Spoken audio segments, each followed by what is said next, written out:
I do have a question about the Satipatthana Sutta. Yeah. I know it's being discussed a lot. We explain again the difference between internal and external, because as I see it, you can view external as being the body, Yeah. but you can also view it as the outside world, Yes. including other people. Yes. So just to make sure I understood the question correctly, you're saying that in the case of the Satipatthana Sutta, when it's talking about internal, external body, you're talking about in relation to contact with the body? Yes, the inside piece says in relation to external things, phenomena, whatever, Yeah. or internally, or both externally and Yeah. internally, Yeah. that part. I see that in one way where it can be related to external phenomenon outside of the body. It can also be related to the input of the five physical senses, the five physical senses and the sensory experiences that arise from it. So that can be the external aspect of it. The internal is really more related to one way, the mind and the mental contents of the mind. But also there is the physical sensations that happen within the body itself as well, which is in relation to feeling, for example, the heartbeat. You're feeling the blood rushing through the veins, the digestive processes, different parts of the functions that happen within the body. That's another internal aspect of it. Thank you.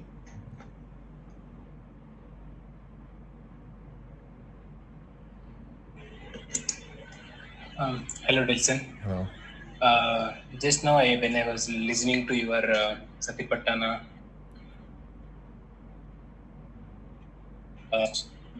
Sutta, Yeah. I suddenly came to this understanding that it's saying what it says is. Wait a minute, I'm looking over that one. Yeah. So it says that he observes mind objects as mind objects to the extent that there is only this mindfulness. Is it mean that we don't have to focus tightly on that particular phenomena? Yeah. So. How should be understood? Yeah. So can you say that again? What you read? Okay. Let me look into that.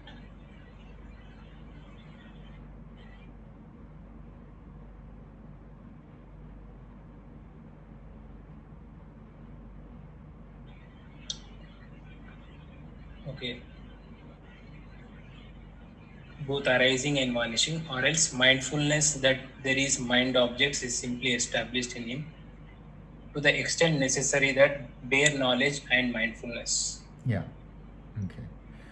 So the interesting thing about the Satipatthana Sutta, the four foundations of mindfulness, is that within each foundation there is different ways to develop mindfulness, and in all four categories, in all four foundations, you will notice, or as the mindfulness is there is the mindfulness of the arising and passing away of the feeling within the body, of the sensory experiences.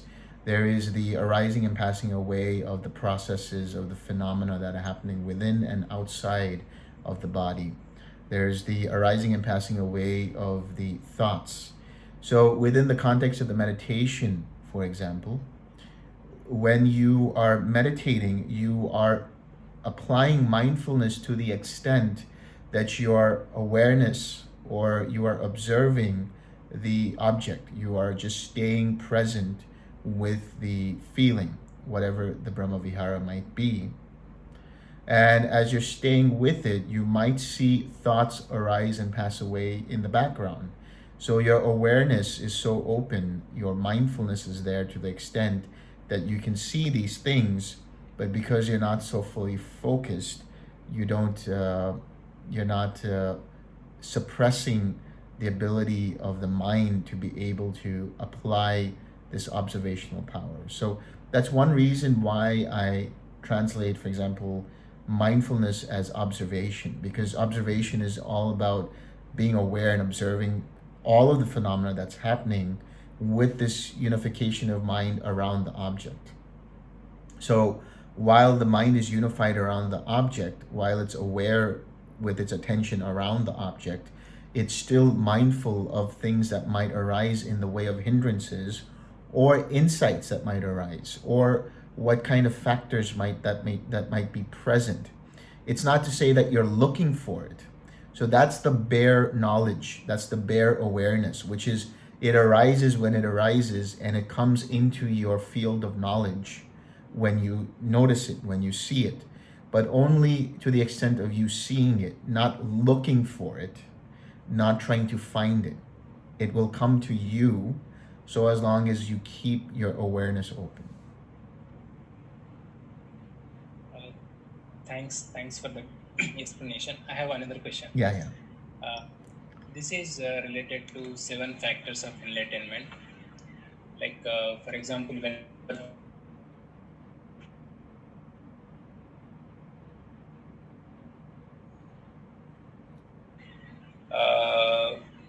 what I notice in my practice is that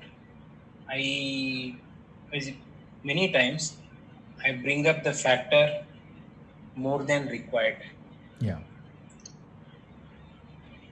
I mean, how effectively, like, can you give any suggestions to? Yeah. So anytime, go ahead. Did you finish? Yeah, any suggestion so that we can just bring up the factor enough. Yeah. Not more. Yeah. Especially when you're in like the 8th level, when you're in neither perception or non-perception, you're really playing with the factors at that point in time, trying to balance them. And so what happens is, if you notice that there's a factor missing, like you need more tranquility, and you just immediately create the intention for tranquility to the point that it creates too much tranquility, what you'll also notice is you're putting in too much effort, which means not only are you bringing tranquility, but you're bringing in too much energy. So energy is when you put in too much effort. But the way to look at it is like a medicine dropper. Have you seen those medicine droppers where you drop one bit by bit? So when you notice that the mind is restless, for example, right, and you need tranquility, you have a drop of intention that, okay, now a little bit of tranquility is required. That's the way you do it. Very small doses, very small drops. Or if you're coming into sloth and torpor, where the mind is becoming sluggish, you bring in a little bit of joy, just a drop of joy, and then see what happens. So drop by drop, bit by bit. It's better to be more cautious in sending this out rather than starting it, where, okay, I'm going to push it and I'm going to put in the tranquility. You just pull back and little by little. And if you see, okay, I need a little bit more, another drop or another drop. So do it from that kind of a perspective. Yeah, that was great explanation. I will try that. Yeah. And I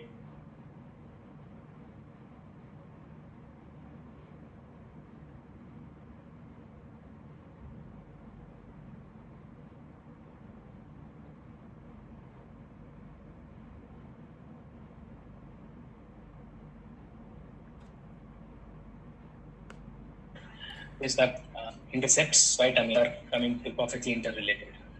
Sorry, you dropped off for like about 15 seconds. My connectivity is not that great here. So if you can repeat the statement. Okay.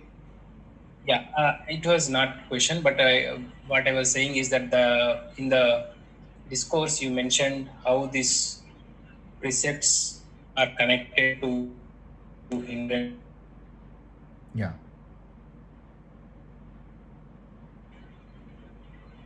Yeah, so the explanation was pretty nice. It was like both things are perfectly connected. Yeah. I can say. Yeah. So that Thanks for helps that. you be more mindful of seeing if, okay, did I am I following this precept or not? And then likewise, when you go into the meditation and you see that there's this particular hindrance arising, you can go back into your mind and say, okay, did I have this precept being followed, or did I break it, or what happened? And then it really provides a little bit of a mindfulness of that. Yeah, and one more. The fourth precept which you explained, you extended that to sense, all sense craving, right? Can you just Yeah. So the thing about the can just close my yeah, the thing about you're talking about sensual craving, which is the hindrance related to sexual misconduct, right? yeah. Yeah. So the thing about that is, when you have sexual misconduct, that means you are committing a sexual act in a way that is harmful to yourself and harmful to the other individual.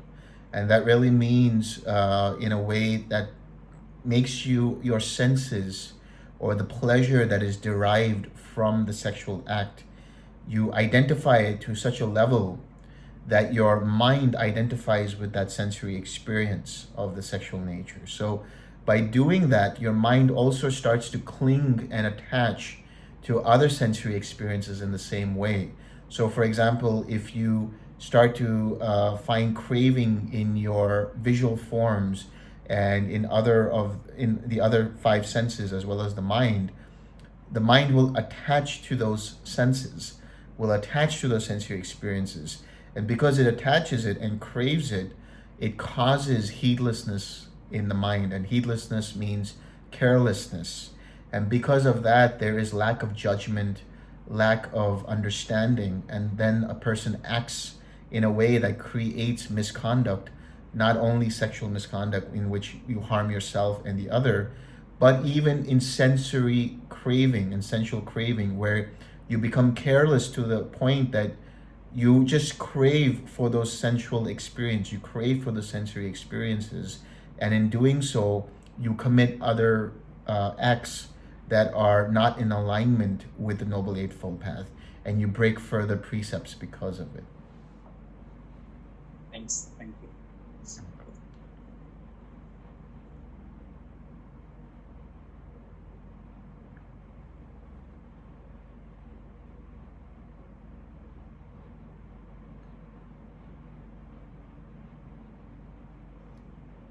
Delson, I wonder if you could explain, does the smile become less necessary when you're in neither perception or non-perception? It seems like, I think certainly the physical smile maybe, but is there still a need for a smile in the mind? To the extent that when you're balancing the factors, right? So when you require a little bit of joy, so you can bring in the internal smile to bring up the joy. But in terms of a physical smile, at that point, I would say when you're in nothingness, neither perception nor non-perception, especially, you're not so much in contact with the physical, and actually pretty much not. It's all mental. It's mostly mental, like 95% mental. So in that process, when you are dealing with the factors of awakening, and when you require any kind of joy to be put in there, it can help to maybe use the smile it can help to use the smile as an anchor, as a carrier for that joy. So it will help to that extent, yes. Thank you.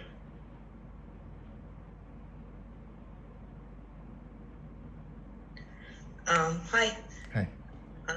I wanted to ask actually a very practical question. In a sense, how do you see the balancing factors in a situation? For example, if you have a situation with children or maybe animals, when you have to set a clear boundary, maybe even use a lot of energy in a quick moment when there's a lot of instinct, and to use loving kindness, but still with this energy sometimes it's hard to keep it. And I wonder if the higher you get, the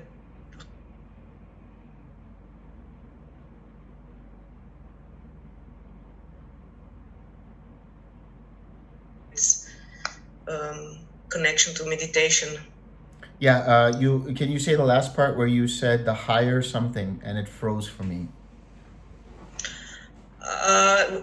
Maybe when you come to the higher point of meditation, to higher jhanas, when you get more skilled in balancing and also more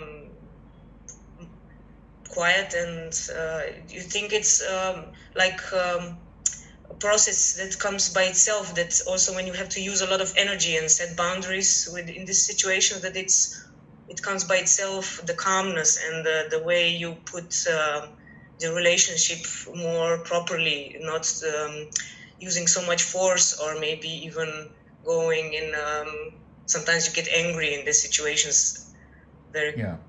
Not that you want to, but it's like the energy that it brings, no? Yeah. Sometimes the energy will bring restlessness for beings, right? And then that restlessness can result in acting in ways that can cause harm emotionally, or it can create energy that creates anger or whatever it might be. But the way to do it, and first and foremost, what you have to see in relation to the 7 factors, whether you are balancing sloth and torpor or you're balancing restlessness, there is always mindfulness used. There's always observation used. So even in practical and daily life, first and foremost, mindfulness must be there. When there is mindfulness, there is awareness of what the situation requires. And more importantly, when you're dealing in situations where you need to be a little more energetic and you need to be a little bit more active in whatever it is that you're doing, it's important to turn that mindfulness internally and to see, okay, if I am acting in this way, is it causing restlessness in me? So by using the mindfulness, you can see whether it's creating a restless nature in the mind.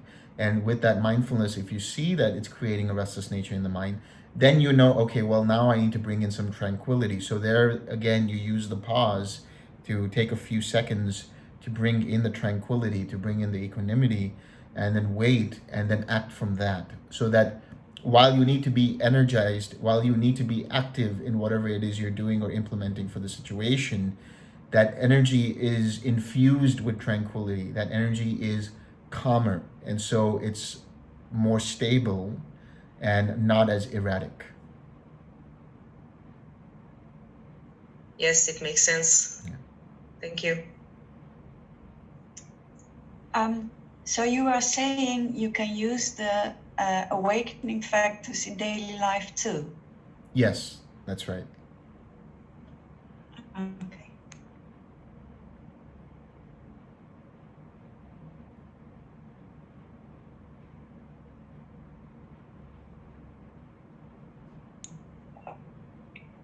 Delson? Yeah. Hello, Delson. I have a question. Yeah. Yesterday's Q&A, we talked about the importance of not moving the body while meditating. What about when you open your eyes and you look at the clock to see how long you've been meditating? Or when we're just talking about the smiling and you move your face to smile, would that be considered movement of the body as well? That would be considered movement of the body. So I'll break it up into a couple of things. When I was mentioning yesterday about moving, I was talking about, number one, intentionally moving out of restlessness, or intentionally moving because the body feels like it needs to move when it's not necessary to move. But secondly, when it comes to things like where you open up your eyes, if you're doing it because it's just a process, in some cases, when somebody is in infinite consciousness, the eyes might just open up, or if they're experiencing lots of joy in the 6th jhana, the eyes might just open up, and that just happens as a automatic reflexive process. And so it's not necessarily coming from your intention to open the eyes. But in relation to what I was telling Anthony earlier about the smile, I'm referring more to seeing and using the smile to the extent that you need the joy there. So it can be the internal smile, or to see if you need the smile from on the physical level to bring up that joy. But that I would not consider to be physical movement in as compared to something like moving your limbs or moving your posture or something like that. Because remember, when you're doing the 6R process, there is still the movement of the mouth, there is still the movement of the lips in order to come to the smile. So to that extent, you can move if you need to smile. But beyond that, you don't want to move intentionally. Hi, Delson. I have one question. Yeah. Is it possible that in the infinite consciousness, infinite consciousness is happening, but I could not feel the joy? Mm-hmm.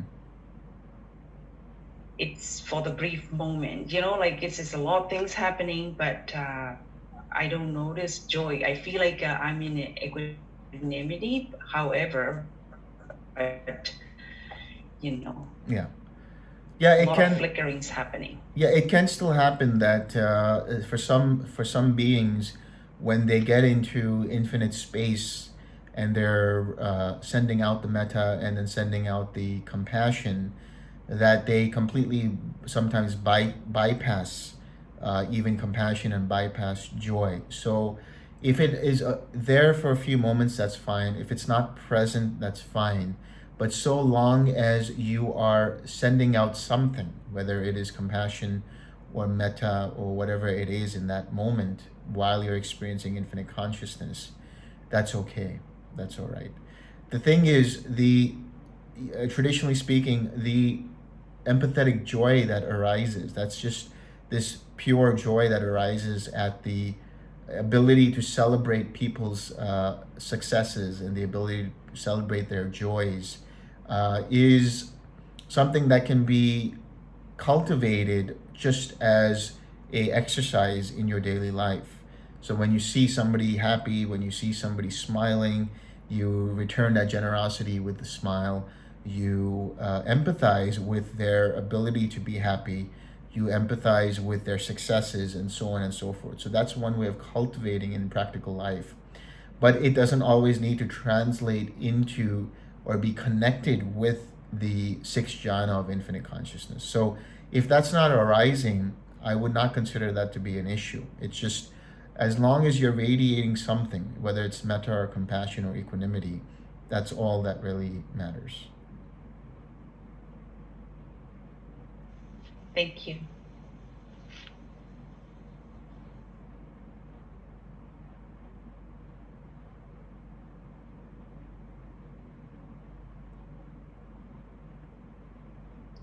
Delson, during one of my recent meditations in neither perception or non-perception, I got to a point where there was like, I felt like I'd bypassed like the movies that I usually get. That's like usually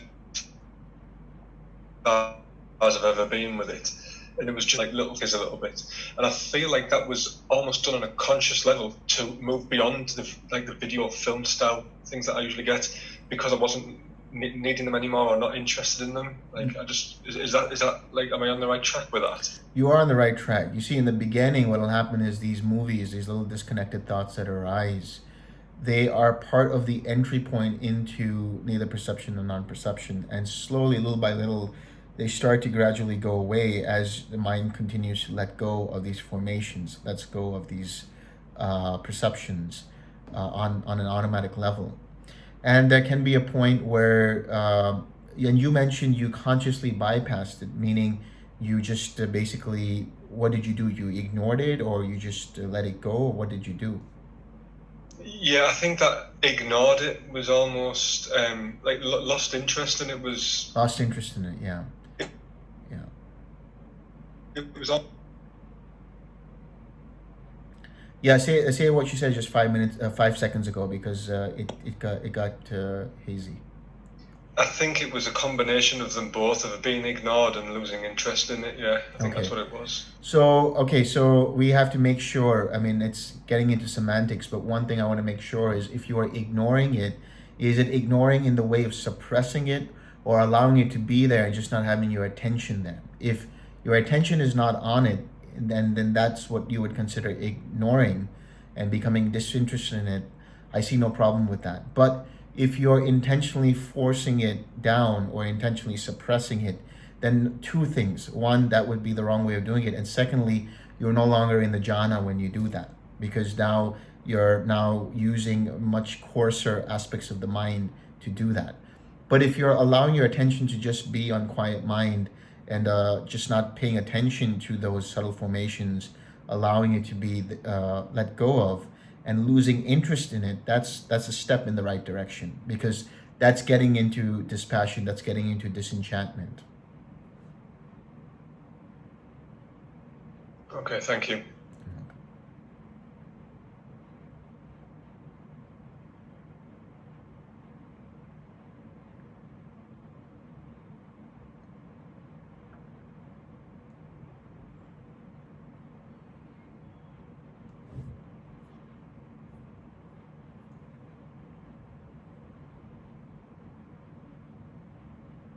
We have time for one or two more questions. So if anybody else.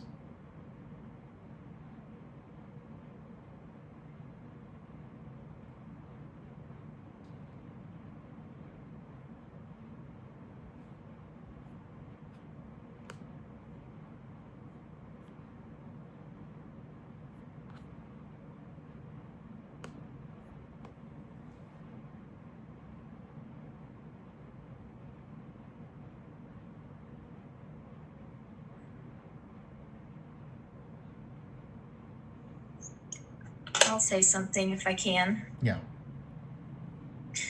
I don't know if it's a question. The material that we have for this retreat is so good. And I love the documents that we're reading, the documents, I guess, that you've written, and then the suttas, and then listening.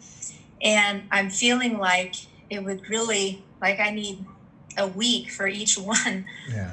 So I'm wondering, I kind of feel like should I just pick what resonates and go with that? Or do you have any suggestions for that? Yeah, I would say that if you want to just choose one and stay with that, and if there's some piece of information that really resonates and pick up on that, that's fine. I do understand, because we were doing, you could say, like a focus group for the text before the retreat. It was not intended for this retreat primarily.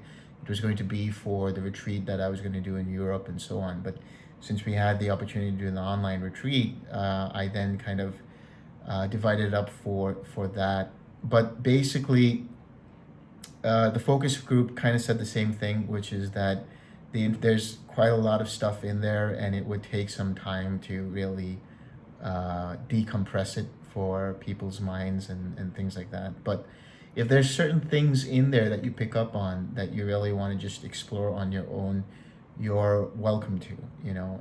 It's not like you need to necessarily follow along. If you need more time to develop your practice around certain elements of the text, or it feels like you need to slow down your pace, that's fine too. So you should do this at your own pace. Okay. All right. Thank you.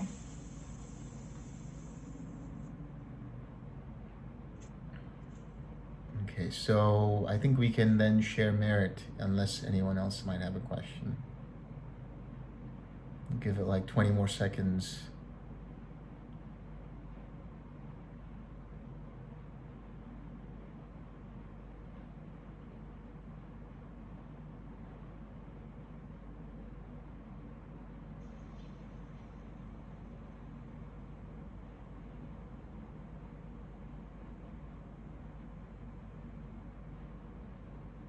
Okay, can you please bring up the slide? I will share. Yeah, thank you. I'll make sure everybody can see it today. Good. Can you please make? Yeah. One moment. Let's see here. Can you, Delson? Can you please make? Yeah. Okay. Here we go.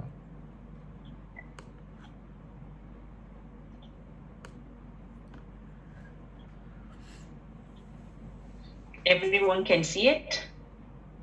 Yes. Yes. All right. Yes, thank you. Thank you. Sorry about that. Let's go for it. May suffering ones be suffering free, and the fear struck fearlessly. May the grieving shed all grief, may all beings find relief. May all beings share this merit that we have thus acquired for the acquisition of all kinds of happiness. May being inhabiting space and earth, devas and nagas of power, share this merit ours. May they long protect the Buddha's dispensation. Thank you. Thanks, everyone. Thank you. Thank you. Yeah, thank you, everyone. Thank you. Thank you.